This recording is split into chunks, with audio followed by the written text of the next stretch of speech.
Welcome back. It is Saturday, July 8th in the MLB. Our three favorite picks are on the way. It's Austin, joined by our good friend Logan, and joined by a special guest, the Broom. Get it out. A 3-0 sweep of the day. I know I wasn't here yesterday, and I'm not going to try to mess with the mojo too much today, but Logan carried us to a 3-0 sweep. Let's recap it because it's been a long time since we brought up that Broom.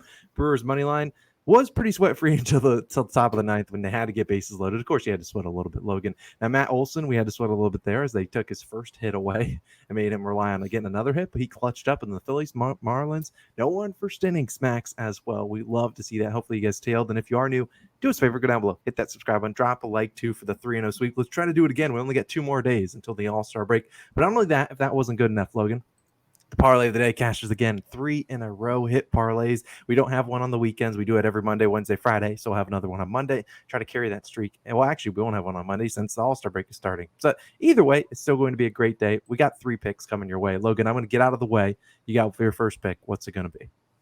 Yeah, let's stay hot going into the All-Star break. And my first pick, we're going to a total in this one that I do really like. Going to the Orioles and Twins. I'm taking the over 8.5 total runs. Plus 100 odds on FanDuel is currently your best value. I do like the fact that we're getting a little bit plus money on a total. That never hurts. And now, okay, I'm not going to use the word for what I'm doing on this one, but the total is set suspiciously high for these two teams and these two starting pitchers. The total has actually experienced some line movement as well, too, where it opened at 8 and it got bumped to 8.5 despite a large public percentage being on the under. Guys, this line stinks. I mean, it really just seems like they're trying to trap you really, really hard. And I think the books do a really good job to me of trapping people on totals. Like you see good starting pitchers, you just always assume it goes under.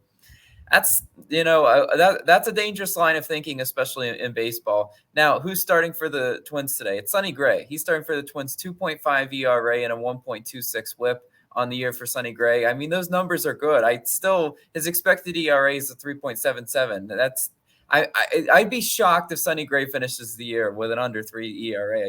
I would be shocked. I know the type of pitcher he is, and his hard hit percentage is 34th percentile. I mean, when hitters are putting the ball in play against Sonny Gray, good things could happen. When you're getting hit hard and dropping for extra base hits, this Orioles offense can definitely do some damage against Sonny Gray. Gray just went 6 innings pitched, 0 and runs, 7 Ks against Baltimore last time he faced them recently, not even a week ago. And the final score was 12-1. I would be shocked if the Baltimore hitters don't make some adjustments in that game. You look at that game too, when the final score was only 2-1. The Orioles were 1 for 8 with runners in scoring position, 9 left on base. This is an Orioles offense that is really efficient with runners in scoring position. They're a team that I normally comfortably back because I know when they get those scoring opportunities, they rarely squander them. They squandered them in that game, and I'd be surprised if they had them against Sonny Gray today that they squandered it again once again. Now, I also expect this Orioles offense, to be more efficient because they're hitting .313 as a team in their last 3 games. So they are seeing the ball better than they were, last time they faced Sonny Gray. It was the Orioles offense has kind of underwent like a, weird kind of change. Cedric Mullins, he was in and out of the lineup. He wasn't seeing the ball well. Now they're getting consistent production from him. I expect the Orioles to actually have an answer for Sonny Gray today offensively. Now, who's starting for the Orioles today? It's Tyler Wells. 3.19 ERA and a 0.9 whip for Tyler Wells. Decent ERA and whip numbers, but Tyler Wells, 44th percentile in hard hit percentage. So kind of like Sonny Gray. I mean, when hitters are putting the ball in play, there's some opportunities there for some, hard contact. 26th percentile in expected slugging. I mean, that's not very good. An 8th percentile in barrel percentage. Against this Twins team, the barrel percentage is very, very important to me because these Twins hitters are like really good at barreling up the baseball. I don't need to tell you the Correas, the Buxtons, the Solanos, etc. They know how to barrel up a baseball. What Tyler Wells in his most recent start, he only had 4 strikeouts against the poverty Yankees. Does that mean he doesn't have his swing and miss right now? Maybe that he's undergoing a little bit of a dip, maybe a little bit of regression. Because I mean, to me, only 4 strikeouts against the Yankees is like 2 against a good team, right? I'm just messing with the Yankees. But I really do think Tyler Wells could be in trouble today. Yesterday, the Twins were 1 for 9 with runners in scoring position. The box score also doesn't show that the Twins Byron Buxton had a 3-run home run potential robbed by Cedric Mullins. Cedric Mullins made a ridiculous play at the wall to rob Buxton of that home run. So that was 3 runs taken off the board right there from some good defense. And I think that the Twins offense is just, they're 10th in runs scored at home. So they're a pretty, decent offense at home. They're up and down, which is why they were down yesterday, and I think they're kind of due the uptick today. And they swing for the fences, which is why they're feast or famine. But against Tyler Wells, I don't hate that because he's allowed 7 homers in his last 4 starts against a Twins offense that has a ton of power, that is constantly swinging for the fence. There should be run opportunities there. Minnesota 4th in bullpen ERA, Baltimore 7th in bullpen ERA. They went to extras yesterday. Did that disrupt some of their bullpen arms rotation? Maybe. And I still think there will be run opportunities late. Again, guys, to cash this one, we need 4 runs from each team. And that's how you do get it done. It could be unconventional. It could be 7-2. I don't really care how it comes. I just think there will be runs on both sides of this one. And I think the under is a really dangerous, square play to make in this one. So I'm going to go ahead and take the over in that one. But Austin, what do you got for us? Yeah, I really like the pick. I mean, you talked about it. The bullpens are pretty exhausted after yesterday. We also have the All-Star break just coming around the corner. So I can't imagine they really want to run the guys like Bautista, who threw 2 innings pitched yesterday. Cano, one of their best bullpen guys. So, and same with the Twins on the other side. They threw some of their best arms. So hopefully, I think there could be some runs late in that one, but I'm sure there will be some runs early. But for my pick, I'm returning. And I know I had yesterday off, but I have a pick that I think you will like, Logan, because it is your boy Blake Snell. And I'm taking his over 1.5 earned runs, currently minus 125 on DraftKings. Now, I pretty much almost guarantee this will not be minus 125, even probably by the time we post the video, but I'd probably play it up to about minus 135, maybe minus 140. I don't really like laying too much juice. Honestly, minus 125 is probably the highest you'll see me lay. Now, there are a couple pivots. If you're on FanDuel, they normally don't post an earned runs prop, but I do like the Mets plus 2.5 and the over 2.5 in the first 5. A little bit of same game parlay. That's about minus 105. And you could take the Mets team total over 1.5 in the first 5 if you're on DraftKings, and maybe this moves up a little bit too much, but that's at minus 130, which is why I'm kind of pivoting to this earned runs prop because, honestly, there's a chance Blake Snell obviously only throws 5 innings pitched, but also he could go into the 6th, maybe even the 7th if he's cooking, and then we could see those runs come late in his start. But either way, why am I fading Blake Snell? Because Snell's been great recently. We've talked about him on the channel plenty of times, and on the year, sitting at a 3.03 ERA and a 1.26 whip, having a great year. He's actually under this 1.5 earned runs prop in 7 of his last 8 starts. Now, he went over in his, not his most recent start, but the second most recent start. And then in his last start, there was some troubling outcomes here. He just managed to get out of some tough jams. And I think what Blake Snell showed in that last start is exactly what we've been accustomed to seeing from him. And I think he's going back to the old Blake Snell. And let's hopefully he does. And we can get a similar performance out of the Mets today. But you look at last game when he went up against the Angels, he gave up 7 hits, 4 walks, but somehow still managed to 0 earned runs. Props to him. He got out of the tough jams. But can he consistently get out of the tough jams?